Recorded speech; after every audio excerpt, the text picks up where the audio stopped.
السلام علیکم ورحمۃ اللہ وبرکاتہ۔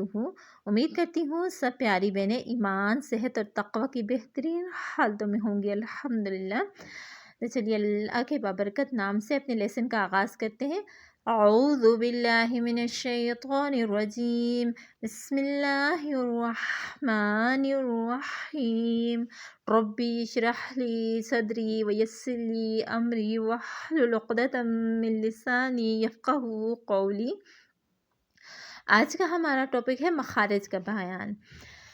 مخارج کی اہمیت سب سے پہلے جان لیتے ہیں کہ حروف کو درست ادا کرنے کے لیے مخارج کا جاننا بہت ضروری ہے۔ کون سے حروف یعنی عربی کے جو 29 حروف تہجی ہیں، الف سے لے کر یا تک حروف کو درست ادا کرنے کے لیے مخارج کا جاننا بہت ضروری ہے۔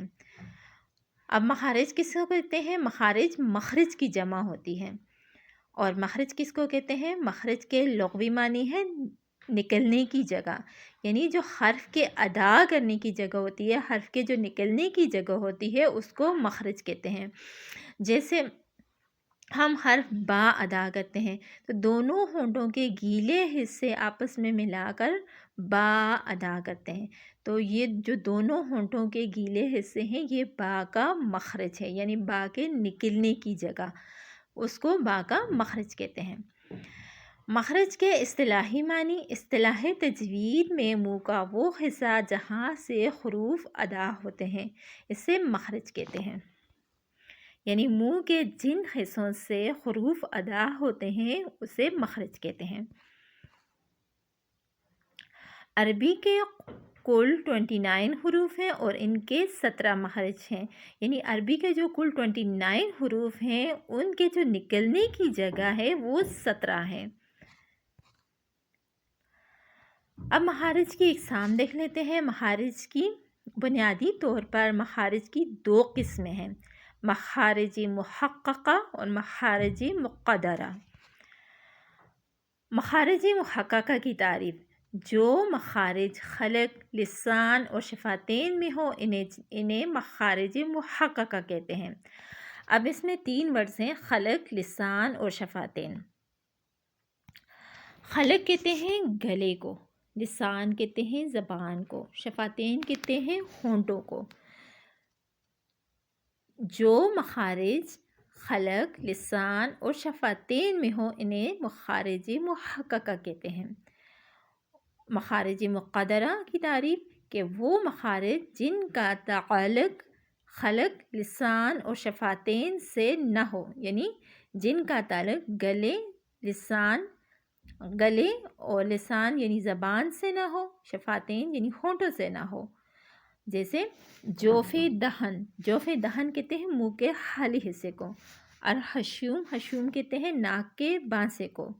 جیسے جوف دہن اور الخشوم، ان کو مخارج مقدرہ کہتے ہیں، یعنی جن کا تعلق خلق، لسان اور شفتین سے نہ ہو، جیسے جن کا تعلق جوف دہن اور خشوم سے ہو انہیں مخارج مقدرہ کہتے ہیں۔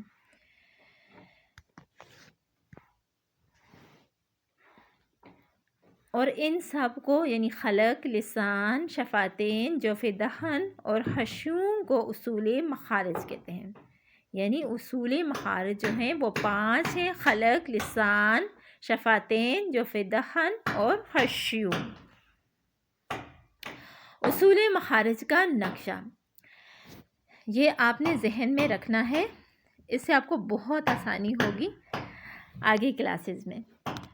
اصول مخارج 5 ہیں: خلق، لسان، شفتین، جوف دہن اور خشوم۔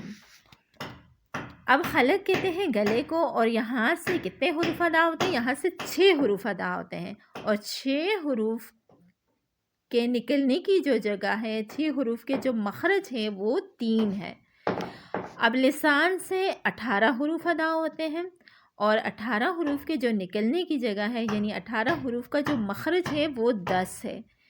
اب شفتین یعنی ہونٹوں سے 4 حروف ادا ہوتے ہیں، اور ان کے جو نکلنے کی جگہ ہے یعنی مخرج ان کا جو ہے وہ 2 ہے۔ اب جوف دہن منہ کا خالی حصہ، منہ کے خالی حصے سے حروف مدہ ادا ہوتے ہیں اور ان کا ایک ہی مخرج ہے۔ خشیوں سے غنہ ادا ہوتا ہے اور ان کا بھی ایک ہی مخرج ہے، یعنی نون مشدد اور میم مشدد کا غنہ جو ہے وہ الخشیوم سے ادا ہوتا ہے، ان کا ایک ہی مخرج ہے، یعنی ناک کا بانزا۔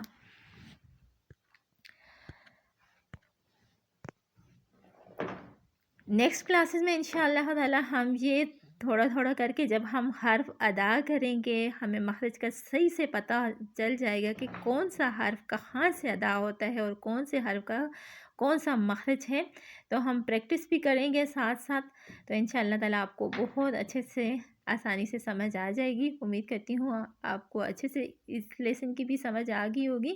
اللہ تعالیٰ آپ کے لیے آسانیاں پیدا کرے، اللہ تعالیٰ آپ کو قرآن کے ساتھ جوڑے رکھے، اللہ تعالیٰ آپ کو آپ کے والدین کے لیے بہترین صدقہ جاریہ بنائے۔